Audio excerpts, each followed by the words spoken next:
want to start this hour thanking somebody. I'm just not sure who. Okay, maybe you guys can help me with this. The truckwreck.com fan text is open at 877-881-1053. Of course, we want to thank our hosts here, the Owner's Box, the Omni, and Stephanie for, getting us here, and Gavin Spittle for being an amazing program director, Lucius Alexander's at Master Control there, 75 and fits you. Want to thank Carter Freeman for coordinating our video. Broadus, Wolchuk, Chiafalo, Pluckers for having us out last night. Thanks to them. But somebody has put an emphasis on building a full defensive line, a full defense, not one with gaping holes in it.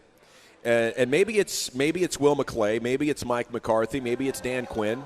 I don't think it's Steve Jerry. I think they're kind of going along with what Jason Garrett and Rod Marinelli wanted for about 6 years. So I think it's the coaches. But after a decade of ignoring run-stopping defensive tackle, the Cowboys added Hankins. They re-signed him. They go get another one in the first round. And they have awesome safeties as well. And now you're actually looking at guys, I don't want to overstate this, but to me last night, the Cowboys draft pick, it means that they now understand what it takes to win the Super Bowl. They were in a delusionary state where they thought the NFL was the NFL of 10, 20 years ago, where you just try to get in and then things break your way in the playoffs. And what they've noticed, I believe, is that once the season starts, teams aren't done. Now that the trade has become such a big factor, teams are making Super Bowl contenders that are much more complete than what we saw even 10, 15 years ago. And as a result, it's more difficult than ever to run that gauntlet. And if you have a weakness when you're trying to get through the divisional round, it will be exploited. It is going to end your Sunday or Saturday. If you're playing on a playoff Saturday, it could end your Saturday. But it's going to end your run. Maybe your Monday night. It could. These Shout out days, to the Bucks. They're doing all kinds of crazy things with the playoffs. That doesn't matter. What matters is, the Cowboys are now looking at this. Now, they're still trying to do it cheap, right? They're not spending huge money to solve their problems, but at least they're solving them in what I think was a pretty huge way. And maybe there's some great linebacker play away now from having a truly elite defense. Not a defense that can play great depending on the matchup, but a defense that says you can really bring it any way you want. You ain't getting a first down, bro. I think this is Dan Quinn. Yeah, I would totally agree on the Dan Quinn aspect of it. I think Dan Quinn he wants to take an active role in how his defense is going to look. And the one thing I think that Will McClay and these scouts really appreciate about Dan and his staff is they know the type of players that Dan wants to play with. And Dan's more than willing to roll his sleeves up, get in there, hit the road, go watch players, interact. Him and Will McClay have a really, really close relationship. Yeah. And so, maybe if Kellen Moore in his administration or his tenure here, if he would have stepped up and tried to be more like, hey, we got to have this kind of guy, and hey, I need this kind of receiver, and hey, instead of just saying, well, you guys pick who, give me the offensive players you feel like that we need. You just go ahead. Where Dan's the opposite of that. Dan doesn't want you to just sit there and pick the players for him. He wants to have a role in that. Yeah. And I think Will embraces that. Will, being a former defensive coach himself, I think he really appreciates the shoulder at Oxford, Mississippi, looking at players with him. Definitely, dude. Definitely. I love the kind of synergy and wisdom I think they have collected over there as a group of guys. I definitely think there's wisdom, and we have to protect against the passing game, and corners and edges and tackles and wide receivers are going to be of primary importance. But you can't do that to the extent that you leave something else so vulnerable on your team. Yeah. And I think after ignoring this and not really having a star in there since Jay Ratliff, this was an appropriate return to respecting the defensive tackle position. San Francisco, I think, is a prime example of it, the way they've constructed their defense, right? They have a dominant defensive line. Do they have outstanding corners? No. They've actually had a ton of turnover at that position, but that's what having a dominant defensive line does. It's going to help every single level. You mentioned the linebacker play. It's also the pressure on the quarterback. It's going to help out your DBs as well. I do think Will McClay gave Mike McCarthy love yesterday during the presser and said this was part of when McCarthy took over. He wanted a bigger, stronger type of football team. Yeah. And, I think Dan Quinn obviously deserves credit here, but McCarthy, we saw him when they went to the war room, was debating, and he kind of held the room for a second. Yeah. Maybe it was for Mazi Smith. Maybe he was pounding the table for Mazi. He spoke. Then you had Will McClay talk. Hard to know exactly who they were debating about and which side McCarthy was on, but I do think McCarthy gives some credit here, deserves credit here. Micah, though, yesterday it was a lot of fun because he was doing a live draft show on with Bleacher Report, and so Mazi gets picked, and he talked about the text. I think we have the audio here, LA, but he talked about a text exchange he had earlier in the day with Dan Quinn. Here was Micah about the moment after Mazi got picked by the Cowboys. The Dallas Cowboys select Mazi Smith. Let's go, man! Let's go! Dan, dude! Yo, look at the text, man. I told you, Dan wouldn't let me down, man. Dan wouldn't let me down. Read the text. What does it say? You want me to read it? Michigan DT, you texted him today at 3:27, and he responded, "I'm all about that life," with 6 exclamation points. And then you wrote, "Please." We about that life. How do you feel, Mr. Micah Parsons? No more QB sneak, AJ.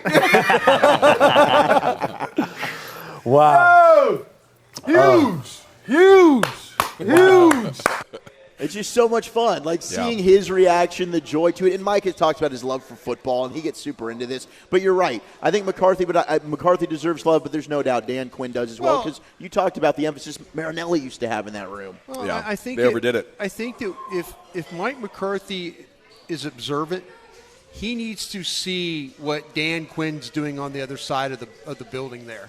He needs to take an approach like, oh, wow, maybe we didn't step up enough over here on the offensive side. I know that Mike's the head coach and he could take this thing any direction he wants, but, we're talking about drafting guards and skill guys and all that and tight ends. What do they take? Take a defensive tackle. Mm-hmm. That's don't tell me that's not Dan Quinn in there like, hey, well, if we have a really nasty one technique, we can stop these quarterbacks. We could stop teams from running the ball. The pessimist in me is like, wow, we're getting a QB sneak stopper in the first round. But dear God, Mike, while he's an offensive guy, he knows how much more difficult it is to attack with a defense that has one of those guys. I bet he signed off on it. No, absolutely. I'm not saying that Mike did, but if I'm Mike McCarthy, I see what Dan Quinn's building on that side of the – I mean, his defense the last 2 years in the playoffs has given up nothing, basically, in these games. The offense is the one that hasn't kind of carried their end of the bargain. David Moore wrote about that, like maybe it's time to switch back. This is now the third draft in a row where they've gone first round on defense. And even the CD Lamb year, they came back with Diggs in the second round. We're putting a high emphasis on defense at some point. But, I mean, they still have top 5 offensive stats. I think they have enough offense if this defense can become truly elite. And a part of that is, acknowledging that last year they gave up 129 yards per game. Overall, it was 22nd in the NFL. And when Hankins arrived, it changed. And suddenly they were getting stopped. But then Hankins got hurt. Now, is Hankins getting old? Is he going to get hurt? You have 2 of these guys. You have insurance. And I think that's clutch because, another thing about last year, and I think a reason why Mike is so excited is those edges had their ability to rush taken away. And we saw it on that YouTube show that DallasCowboys.com does when they give you the sounds of the sideline. Yeah. All of a sudden it's like around week 5 they were like, they're scared to pass against us.